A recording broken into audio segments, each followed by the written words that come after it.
Oh, hey YouTube, what's with the good? My name is Sevipers, your coach of the South Texas Sableyes. This is going to be your week 3 battle for the PLL, the Pokemon Little League. And before we get into this, if you're wondering why is this a post-commentary battle, why is this so late, I'm just going to go ahead and link to my update video. I'll put a card up, it'll be in the description down below. Go watch my update videos so you can understand where I've been. I'm going to spare those details here. This is a post-commentary battle. I'm not going to talk about my team right now, just because it's post-com. I don't know, I've never done a post-com battle, so this is my intro to it. This is your intro to me doing it, and we're gonna figure it out together. I do want to say thank you so much to Leo, aka 6foot Hacks, for helping me set up Citra. This battle would be awful quality otherwise, because if you just kind of blow up a battle that is a replay, it looks bad.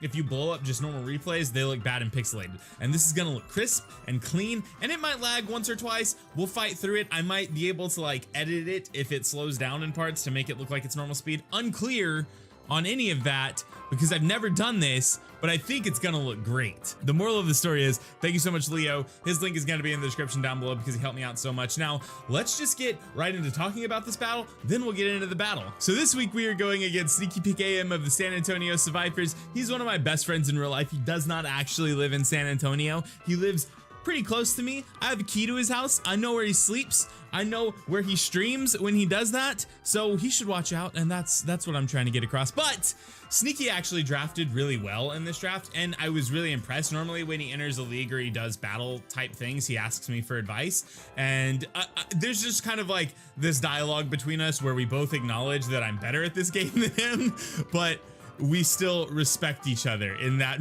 like we still respect each other as players. That being said, I know he was probably a little like not nervous, because he doesn't get nervous about things like this, but he probably went in knowing he was gonna lose, but I went in super scared because he drafted really well, and the team he brought kind of shows that. This week he's bringing the Sandile, the Spinarak, the Magby, the Purloin Lipard.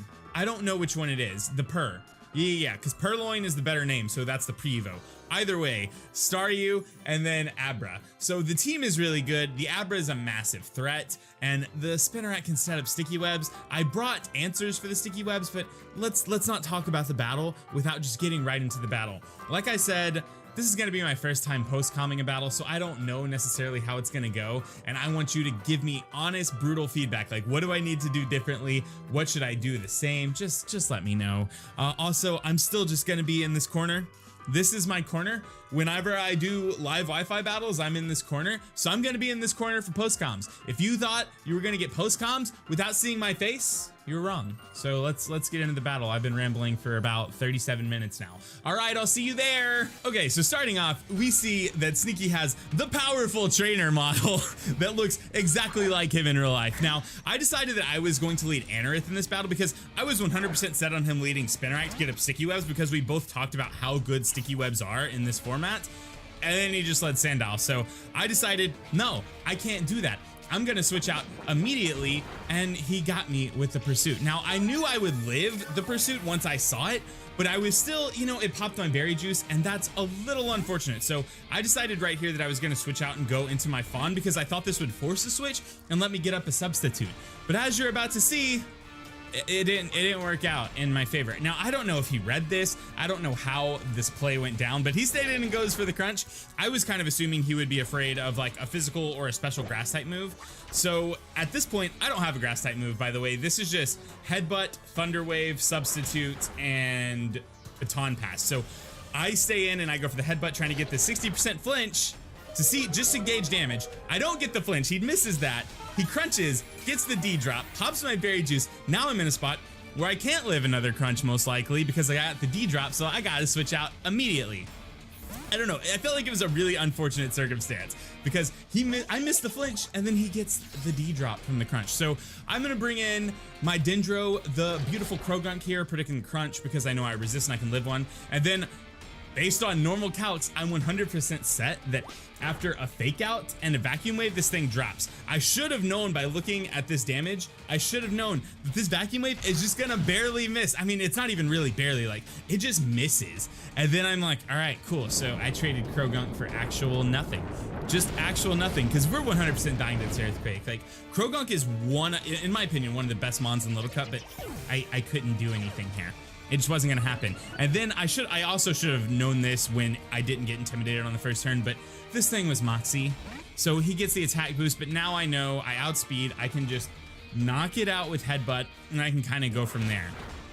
I do feel a little like I'm not the happiest human in the world, because he already knows that I pack substitute, so he knows to just bring in something to deal with this, and that's what he does. He brings in the Magby. I know 157% I have to switch out here because I can't take literal anything, but also if Magby had clicked belly drum right here, I think I was just dead. And now we're just getting into turns of me, again, if you've watched the first two battles, I misplay so hard with this Afterlife. I misplay so hard with Drifloon. I never ever do it correctly. So I switch in, I take a flamethrower, it does more than half. I pop my berry and I'm like, yeah, let me stay and go for a sub. I don't know why, I'm faster now, might as well. Of course he's gonna stay and go for flamethrower again. Why would he give me a chance to sub up? Like, it was just loose play. It just was not good. So we're staying in, we sub, we see he stays in again. We go for the recycle because I know we can live a flamethrower based on the damage the first one did and based on like a calc. So I stay in, I let the flamethrower go off, and I'm like, I don't know, this way it'll pop my berry, I'll be at full health, but he gets the burn. And this set specifically is Substitute, Acrobatics, Recycle, Will-O-Wisp. So now that I'm burned, I can't do damage, and I've just entirely wasted Drifloon once again. Like, Drifloon has done nothing for me this league, and it was my first pick. You know what has done things for me this league? Wooper, our beautiful little Sala. That is the mon that is carrying me in this league because of its defensive presence. So I bring this in knowing that an Earthquake 100% Oko the Magby, and that I'm sort of like forcing a switch here. So I come in, I just recover off the damage, and now I'm like, okay, so the Spinnerak's probably gonna go for Sticky Webs. Predicting that, I'm just gonna make the switch out into my Anorith again, or Trillo. I don't know. I don't know if you know all the nicknames yet, so I'm trying to discuss them as we go. So I switch out to Trillo. He does go for the Sticky Webs, and I'm like, all right, cool. This thing can't kill me at all. I'm gonna Rapid Spin, and then I'm gonna Rock Blast, and if he stays in, he dies. So here comes the Rapid Spin, and then everything that I've ever believed in is proven false in this next turn. When Spinnerak goes for Mega Horn, a neutral Mega Horn, or neutral? Resisted. No, it's just neutral. And it kills me.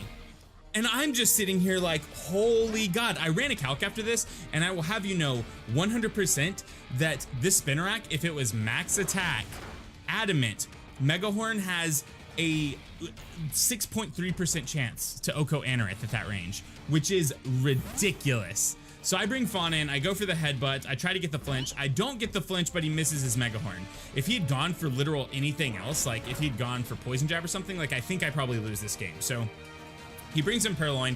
I don't want to get Thunderwave because Fawn actually outspeeds most of his team. So I just go right onto Elekid predicting the Thunderwave, and then I just get fake outed, which makes sense. So now I'm in a situation where I'm like, okay, this thing could have a million moves and it has Prankster, so it could just like be some kind of like, I don't know, awkward support mon. I go for Volt Switch and I go first, and apparently this turn was really important because Sneaky told me after the battle that his Purloin had Trick and it was holding Iron Ball, which cut speed in half.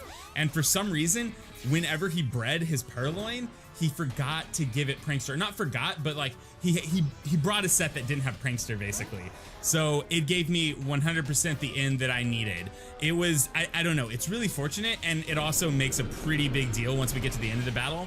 But what are you gonna do?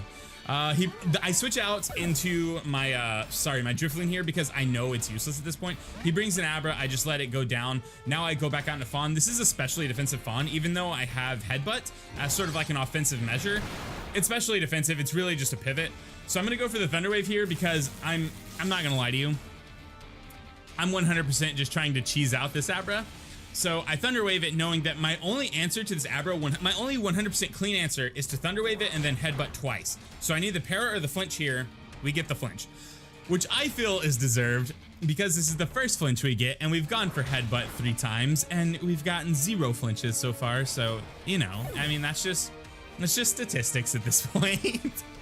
Oh, I'm actual scum. So Sneaky's gonna switch out to the Staryu. I think we're both at 3 mons now. I can't afford to let Sala take any damage, so I just have to let Fawn go down here, and then I have to switch out into Elekid. I can't, well, I say I can't let Sala. I can't let Sala or Elekid take damage here because Socket is 100% my win condition because I outspeed the rest of his team barring a Choice Scarf. And actually when I switched in, I was really afraid that this Staryu was Choice Scarfed. It wasn't.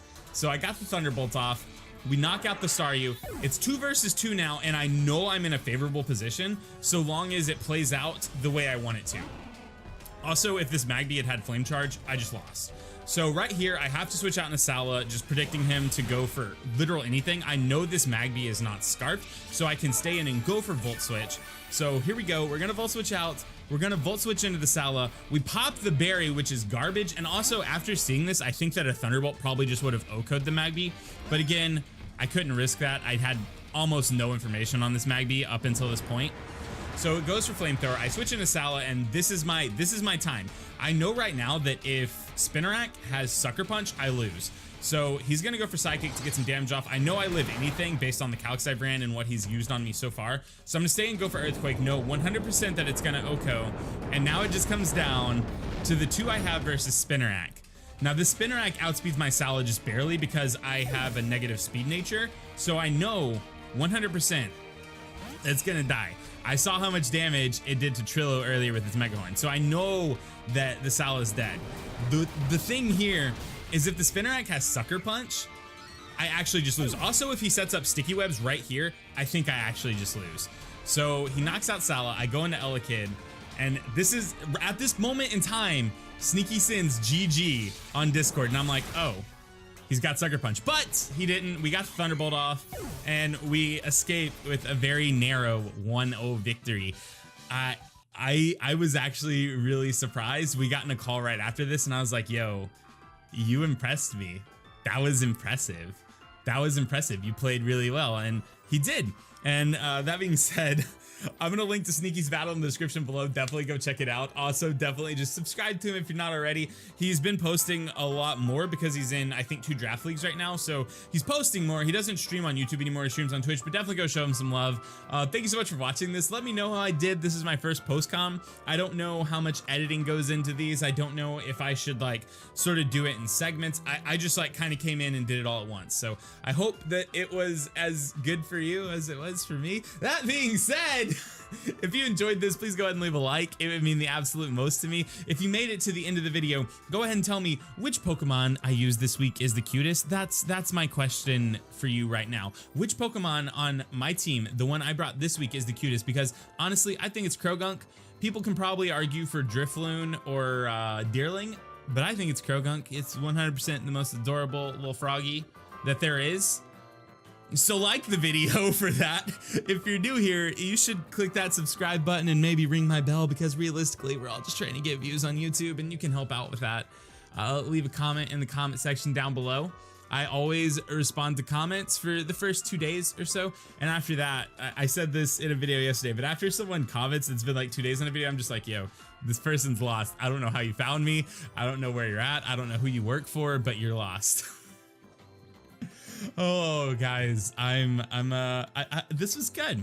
This is good. I enjoyed this. I enjoyed post-comming this. I don't know if I'm gonna enjoy editing it. I don't know if I'm gonna spruce it up yet or not.